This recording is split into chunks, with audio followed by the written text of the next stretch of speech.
पिता पुत्र और पवित्र आत्मा के नाम पर आमेन। सबको जय यीशु। प्यारे मित्रों, गहराई बाइबल अध्ययन श्रेणी द्वारा कितने लोग प्रभु के आगे वचन सुनने के लिए, वचन मनन चिंतन करते हुए प्रार्थना करने के लिए प्रभु बुलाया है, और कितने लोग इसमें जुड़े हुए प्रार्थना करते हैं। सबको प्रभु के नाम से हार्दिक स्वागत है। प्रभु ऐसे प्रबंध किया है, हम वचन कितने स्वीकार करते हैं, वचन पर कितने हम विश्वास करते हैं, उतना हमारे जीवन आध्यात्मिक उन्नति प्राप्त करते हैं। हम ये वचन के अभाव में हमारे जीवन ब्रह्म में पड़े हुए हैं। वचन का शक्ति, वचन का सामर्थ्य हमारे हर मुश्किलताओं में, हर मुसीबतों में हमारे लिए वो आगे चलने के लिए, रास्ता खोलने के लिए, हमको आगे बढ़ने के लिए मार्ग दिखाते हैं। प्रिय मित्रों, प्रभु का ये वचन आज हम मार्कुस का सुसमाचार अध्याय 10 में प्रवेश करते हैं। ये इसमें 5 घटनाएं परिवार के विषय में, बच्चों के विषय में, धन संपत्ति के विषय में, चेलापन के विषय में, और एक अंधे को दृष्टिदान देते हुए एक चंगाई के बारे में भी यह हम सिखाते हैं। ये घटनाएं ऐसे कनेक्शन है, इसमें एक घटनाएं कनेक्टेड है। परिवार, बच्चा और परिवार में समस्या, धन संपत्ति के विषय, और परिवार प्रभु के परिवार बनना है, पवित्र परिवार बनना है। और अंधा जेरिको सफर में यरीको के अंधा अच्छा हो गए हैं। वो सब हमारे लिए, ये आध्यात्मिक उन्नति के लिए और हमारे जीवन में आशीष के लिए कितने महत्वपूर्ण बात है। क्योंकि परिवार, प्रभु के दृष्टि में परिवार, प्रिय मित्रों, ये परिवार, फरीसी लोग एक समस्या लेके आया है। ये प्रभु का नियम, प्रिय मित्रों, प्रभु के नियम हम ये सीखने पर, गहराई में सीखने पर हम क्या सोच रहे हैं, हमको समझ में आएगा। पवित्र आत्मा हमें मदद करते हैं। क्योंकि थोड़ा पहले, मतलब पिछले भाग में, यदि तुम्हारी आंख तुम्हारे लिए पाप का कारण बनती है तो उसे निकाल दो। ऐसे ऐसे घटनाएं, ऐसे ऐसे संदेश, ऐसे ऐसे आदेश हम सुनने पर हम डर, घबराहट में ये सब छोड़कर पागल जैसे हम रहेगा। लेकिन प्रिय मित्रों, आत्मा से सब, आत्मा के अभिषेक से, मतलब ये सब हमको प्रभु प्रदान करते हैं। इसलिए ये वचन में क्या लिखा है, आग, नमक अच्छी चीज है, किंतु यदि वह फीका पड़ जाए तो तुम उसे किससे छोकेगा। आग रूबी नमक, आग रूबी नमक, आग रूबी नमक द्वारा रक्षित किया जाएगा। आग, इसलिए ये आग पवित्र आत्मा है। पवित्र आत्मा, ये आग और साल्ट, नमक, प्रिय मित्रों, ये हम में रुचि देने के लिए और आग है नमक के बदल, और हमको आग के बदल क्या है, मतलब ये पवित्र आत्मा के प्रतीक है। यहाँ इसलिए प्रिय मित्रों, ये पारिवारिक जीवन के विषय में अपने शिष्यों को प्रभु यह चेलापन, शिक्षित, ये प्रशिक्षण देता है। चेलापन मतलब पारिवारिक जीवन, इसका इम्पोर्टेंट क्या है, मतलब प्रभु का ये नियम सबसे ज्यादा सीखने के लिए, मतलब प्रभु का नियम क्या है, प्यार करना है। बुराई छोड़ना है। कितने बार हम क्षमा करना है? 7 बार नहीं, 7 इंटू 70, 7 इंटू 70 कितना बार है प्रिय मित्रों? ऐसे हम घर में पति के साथ, पत्नी के साथ, बच्चों के साथ हर दिन कितने बार हम क्षमा करते हैं? बार बार हम ऐसे क्षमा देता है मेल विलाप करने के लिए। कितने समस्या होगा, लेकिन मेरा पति है, मेरा पत्नी है, मेरा बच्चा है, मेरा माम है, हम फिर क्षमा देता है। इसलिए दूसरे ऐसे संस्कार में इतना क्षमा देने के लिए, और ये ऐसे शादी संस्कार, ये विवाह, पारिवारिक जीवन स्वर्ग का प्रतीक है। प्यार करने के लिए, क्षमा देने के लिए, और आशीष में बढ़ने के लिए, आत्मा में बढ़ने के लिए प्रशिक्षण का स्कूल है, विद्यालय है हमारे परिवार। प्रिय मित्रों, इसलिए ये विषय प्रभु ने ये मलाकी का ग्रंथ, इसके विषय में, विवाह के विषय में, ये पारिवारिक जीवन के बारे में, पति और पत्नियों और बच्चों के विषय में प्रभु का संदेश क्या है? क्या उसने उन्हें, मलाकी का ग्रंथ अध्याय 2 पद संख्या 15, मलाकी चैप्टर 2 वर्सेस 15, क्या उसने उन्हें एक नहीं बनाया, एक तन एक प्राण? एक तन, शरीर एक है, मतलब दो, एक पुरुष और एक स्त्री, दो अलग अलग शरीर है। लेकिन प्रभु ने कहा दो नहीं, एक शरीर है, एक प्राण है, एक इसलिए ऐसे एक जीवन, कैसे ये दोनों एक बन जाते हैं?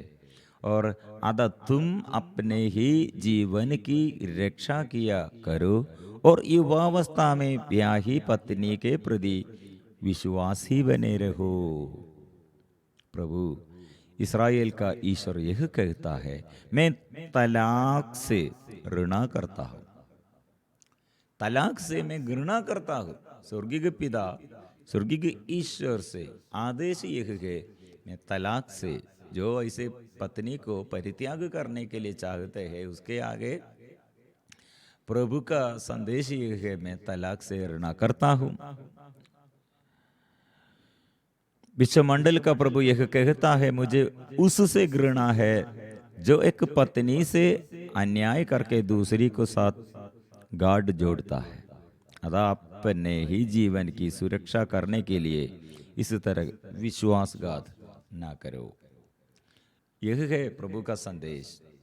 प्रिय मित्रों, इसलिए कितने लोग इतने बड़े बूढ़े होने पर फिर भी पति के साथ, पत्नी के साथ कितने बुराई हम सहते हैं, कितने दुख हम सहते हैं जीवन में, फिर भी हम यह समर्पण करते हुए, बार बार हम समर्पण करते हुए, ये ईश्वर के प्रति, मतलब यह प्यार के प्रति हम हमारे जीवन आगे आगे हम चलते हैं। प्रिय मित्रों, इसलिए यह हम फरीसियों का समस्या क्या है?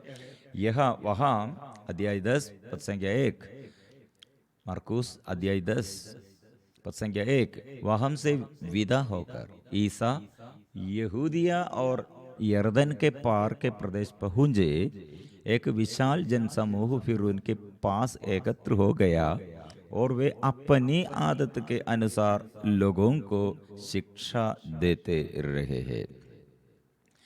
प्रिय मित्रों, यह है हम प्रभु यीशु का आदत यह है हमारे लिए। प्रभु ऐसे हम अंदर ऐसे शिक्षा, प्रभु के यह वचन अंदर सदा सक्रिय हो जाना, और दूसरों के आगे सदा ये शिक्षा, जो बात कहे, जो कहे, जो करे, प्रभु के नाम के महिमा के लिए, यीशु के नाम के लिए और पिता की महिमा के लिए, यीशु के नाम से करो। इसलिए शिक्षा देने का मनोभाव सदा हम कोई हमारे विरुद्ध, पति होगा, पत्नी होगा, जीवन साथी और माँ बाप और पड़ोसी होगा, बच्चे होगा, कोई हमारे साथ अन्याय का व्यवहार करते हैं, लेकिन हमारे अंदर शिक्षा, प्रभु का वचन, प्रभु का प्यार, ये दूसरों को ये सिखाना, यीशु के नाम के कारण, यीशु नाम के कारण दुख क्रूस उठाना। इसलिए आत्मत्याग करने के लिए प्रभु ने कहा, आत्मत्याग करो मेरे कारण। आपको कितने मिलेगा? 100 गुना लौटाएगा, इसलिए यह करना है। प्रिय मित्रों, यह हम फरीसियों का समस्या क्या है? फरीसियों का ये सवाल, फरीसी ईसा के पास आए और उनकी परीक्षा लेते हुए उन्होंने यह प्रश्न किया, क्या अपनी पत्नी का परित्याग करना पुरुष के लिए उचित है? प्रिय मित्रों, ये परित्याग के विषय में, ये मतलब ये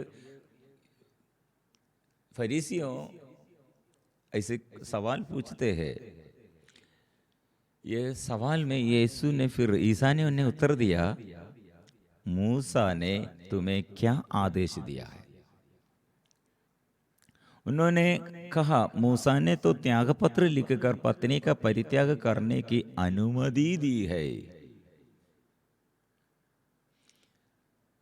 यह परित्याग करने का अनुमति।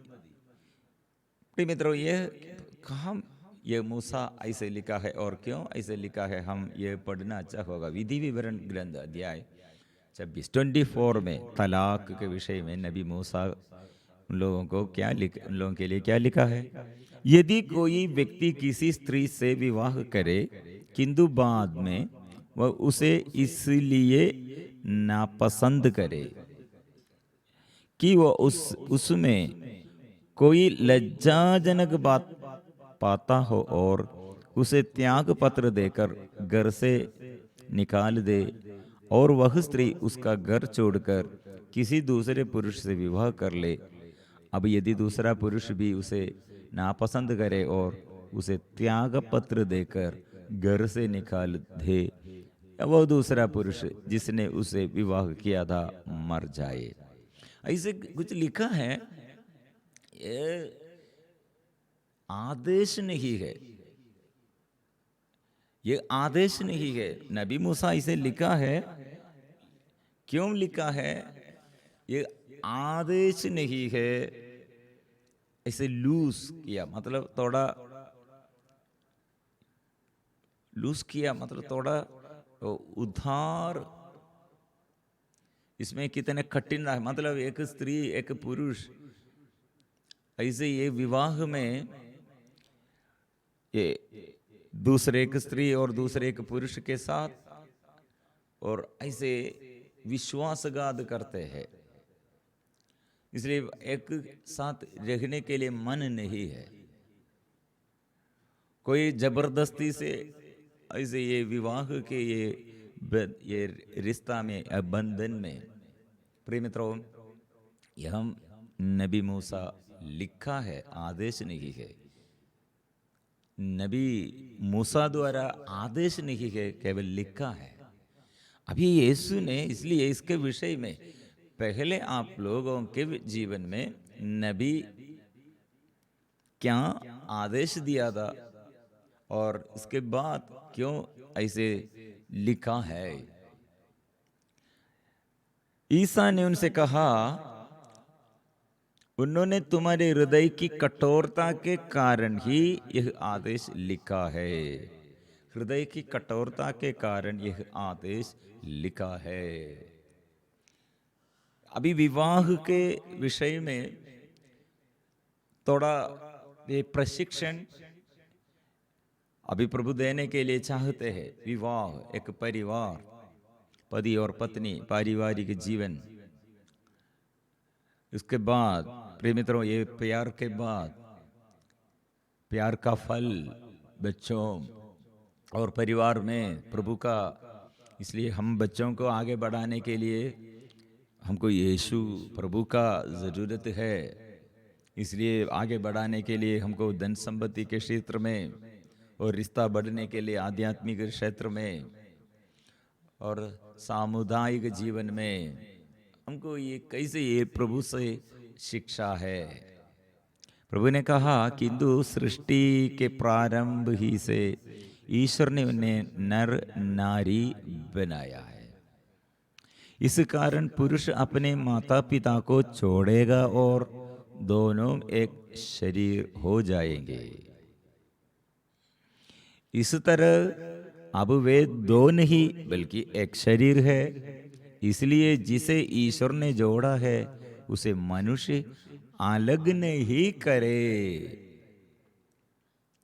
अभी परित्याग करने के तलाक के विषय में ये फरीसी लोग शुरू किया है। उन लोगों के अंदर यीशु के विरुद्ध दोष लगाने के लिए उन लोग एक कारण ढूंढते रहे हैं।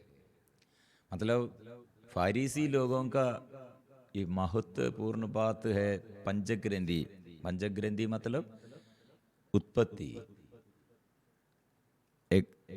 एक्सोडस, निर्गमन, लेवी, गणना और विधि विवरण। ये तीनों उन लोगों के सबसे मुख्य पुस्तक है।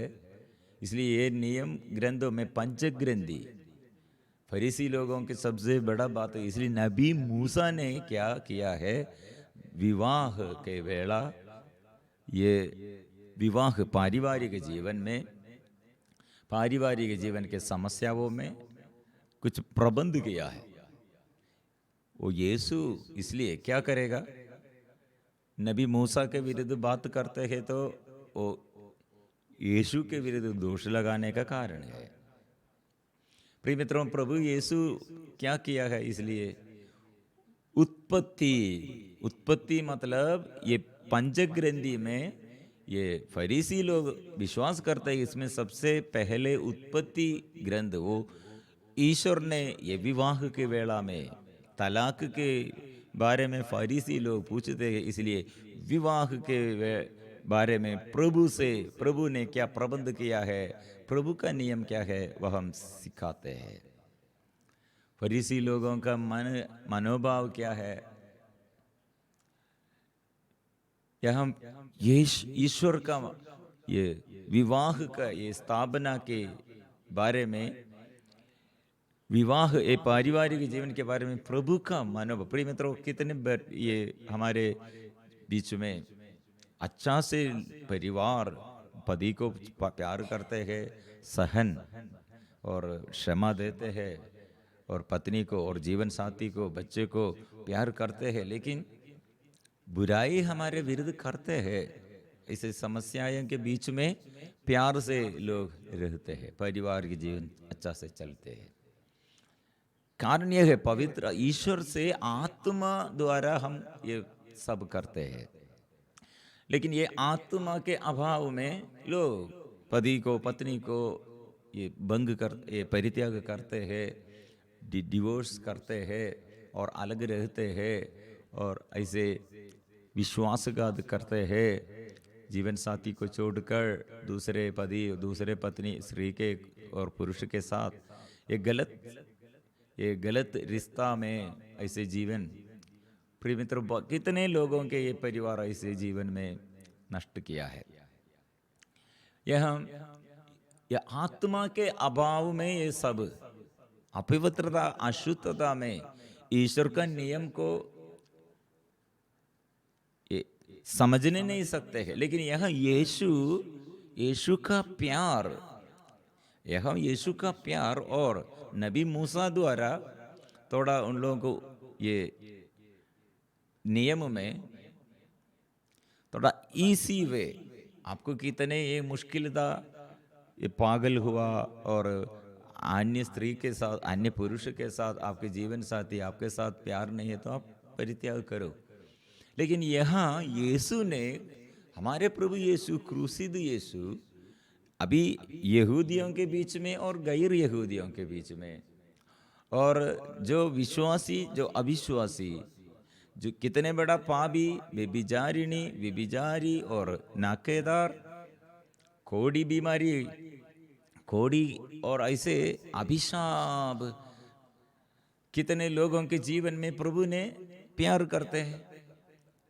प्रभु उनसे कुछ नहीं मांगा है, प्रभु देता है, नहीं लेता है। इसलिए प्रभु ऐसे ये क्रूस पर मृत्यु द्वारा अपने जीवन साथी मतलब हम कलीसिया, हम सबों के लिए वो प्यार करते हैं। दुख बहुत कष्ट सहते हैं, हम विश्वासघात हम करते हैं, परित्याग हम करते हैं, लेकिन वो प्यार करते हैं। इसलिए ये ईश्वर का नियम है। सबसे बड़ा कॉम्प्लिकेटेड ये हमको ये जटिलता ये पारिवारिक जीवन में है, लेकिन आत्मा द्वारा हम इसमें विजय प्राप्त करते हैं। आत्मा से हम ये विजय हमारे जीवन में, पारिवारिक जीवन में विजय है। इसलिए आत्मा के अभाव में ये नहीं सकते। इसलिए यीशु ने हमें सिखाते हैं। ये ईश्वर ने क्या संदेश दिया है?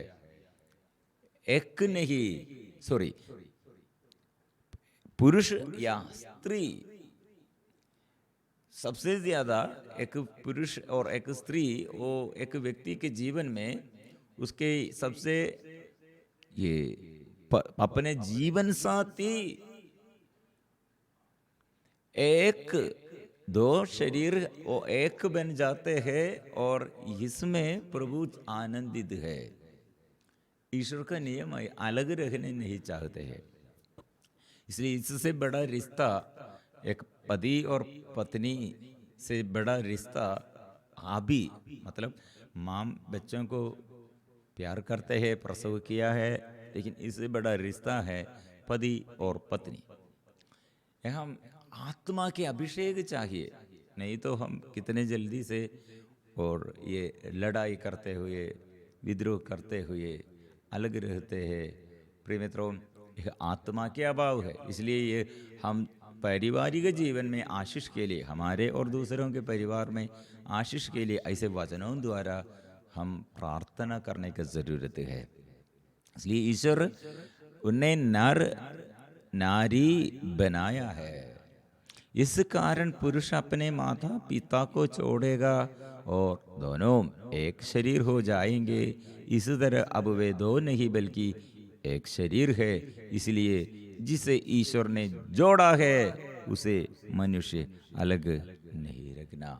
अपवित्रता के कारण, अशुद्धता के कारण, व्यभिचार के कारण, प्रिय मित्रों, कितने ये नबी मूसा द्वारा हमको इसमें ये त्याग पत्र ऐसे लिखा है, लेकिन ईश्वर का नियम नहीं है, यह आदेश नहीं है।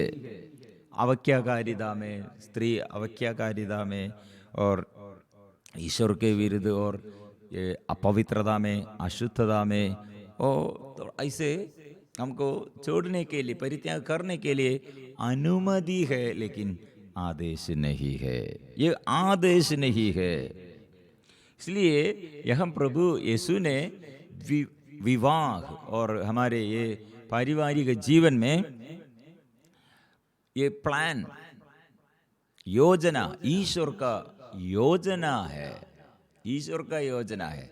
इसलिए प्रिय मित्रों, हमारे पारिवारिक जीवन सुदृढ़ बनने के लिए, पारिवारिक जीवन के यह मुसीबतों में, मुश्किलताओं में, समस्याओं में, ये प्रभु मेरे लिए क्या किया है और मेरे लिए जीवन साथी को प्रभु तूने दिया है, और स्वीकार करने के लिए, प्यार करने के लिए शक्ति दे।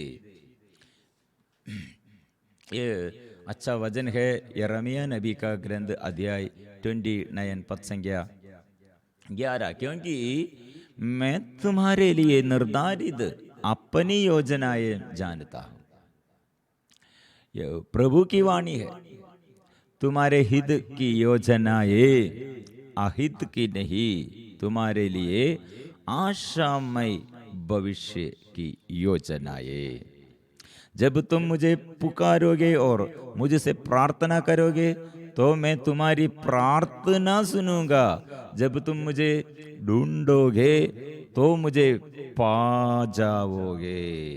यदि तुम मुझे संपूर्ण हृदय से ढूंढोगे तो मैं तुम्हें मिल जाऊंगा। यह प्रभु की वाणी है। प्रिय मित्रों, इसलिए हमारे जीवन में ये आज ये संदेश द्वारा प्रभु ने विवाह के बारे में यीशु ने हमें सिखाते हैं। ये ईश्वर का योजना है। क्या योजना है? मनुष्य अकेला रहना अच्छा नहीं, इसलिए जो ऐसे अकेला रहने चाहते हैं वो एक साथ रहने के लिए ऐसे वचनों द्वारा हम प्रार्थना करने की ज़रूरत है, क्योंकि क्रूसिद यीशु हमें सिखाया है। क्रूसिद यीशु द्वारा हमको ये पारिवारिक जीवन के प्यार के ये शिक्षा, विश्वास करो, क्षमा करो, प्यार करो, याद करो, याद करो। स्वर्गीय पिता हमारे लिए यह योजना बनाया है। और याद करो, क्षमा करो, प्यार करो, प्रार्थना करो, स्वर्गीय पिता के आगे अपने को समर्पण करो। वो स्वर्गीय पिता वो प्रबंध करेगा। इसलिए प्रिय मित्रों, हम बहुतेरी लोगों के जीवन में और हम देखते हैं बहुतेरी लोग दुख और सहन, कठिनाई और कठिनता वो सब सहते हैं पारिवारिक जीवन में, और आध्यात्मिक उत्साह आत्मा के अभिषेक द्वारा और सफलता है। बहुतेरी लोग ये परित्याग करते हैं जीवन में और ये नियम को भंग करते हैं और ये प्यार को नष्ट करते हैं अपने जीवन में। अपने जीवन विपत्ति में है। हम प्रार्थना करेंगे, हे स्वर्गीय पिता, हम ये परिवार कैसे ये सफलता, पारिवारिक जीवन में कैसे सफलता, शादी में कैसे अनुग्रह, और एक दूसरे को कैसे प्यार करना है, और हमारी मुसीबतों में, मुश्किलताओं में हमसे हमको आशीष मिलेगा। कौन हमें समझ आएगा? स्वर्गीय पिता हमें समझ आइए, पवित्र आत्मा से भर दे, आशीष भर दे। इसलिए परिवार में पूर्वजों के लिए, बच्चों के लिए, हमारे जीवन साथी के लिए, ऐसे सबों के लिए हम प्रार्थना करते हैं। और प्रभु इस वक्त लखों परिवारों में आशीष बरसा दे। कितने और प्यार में बढ़ने के लिए चाहते उनको आत्मा दे। कितने लोग पवित्र आत्मा को नष्ट कर दिया है पारिवारिक जो टूटे फूटे परिवार में, प्रभु आशीष बरसा दे। हे संत यूसुफ पिता, संत माँ मरियम, हमारे लिए प्रार्थना कीजिए। कैसे पारिवारिक जीवन अनुग्रह और आशीष हम कैसे प्राप्त करते हैं, हमको ये समझाने के लिए, समझने के लिए, कृपा से कृपा मिलने के लिए हमारे लिए प्रार्थना कर। पिता, पुत्र और पवित्र आत्मा के नाम पर आमीन।